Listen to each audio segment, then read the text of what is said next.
Hello friends, তো আজকের ভিডিওটা একটু অন্যরকম। তো আজকে আমি প্রথমবার বানাতে চলেছি নারকেলের নাড়ু। আমি কখনো বানাইনি নারকেলের নাড়ু, এটাই প্রথমবার। তো সে কারণে এখন নারকেলটা আমি কুড়িয়ে নিয়েছি। তারপর গরম কড়াইয়ে হালকা আঁচে আমি একটু ভেজে নেব নাড়াচাড়া করে। তারপর ভাজা হয়ে যাওয়ার পর আমি নামিয়ে নিয়েছি এখানে। তারপর এরকমভাবে একটু মেখে নিয়েছি। গুড় দিয়ে দিলাম পরিমাণ মতো। এবার গুড় দিয়েও আমি একটু মেখে নেব।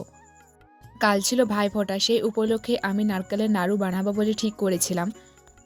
একটা দুঃখের বিষয় কি জানো, কাল ভাইফোঁটা, কিন্তু আমার ভাই থাকা সত্ত্বেও আমি ফোঁটা দিতে পারিনি। এটাই তো দুঃখের বিষয়, চেয়ে আর দুঃখের কি আছে।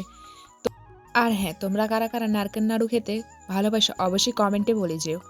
তো আমি আবারও একটু গুড় নিয়ে ভালোভাবে মেখে নিচ্ছি। নারকেলের নাড়ুর রীতি লক্ষ্মী পুজো আর কালী পুজোতে, কালী পুজোয় ভাইফোঁটায় আর লক্ষ্মী পুজোতে প্রচুর পরিমাণে চলে। তো দেখো, আমার মাখা হয়ে যাওয়ার পর আমি উনুনে কড়া বসিয়ে দিয়েছি একটু গরম হতে। তারপর আমি এই যে মাখা নারকেলের পুরটা এখানে দিয়ে দিলাম। দিয়ে দিবার পর আমি ভালোভাবে খুন্তি করে নাড়াচাড়া করে একটু আঁটো আঁটো টাইপের করে নেব।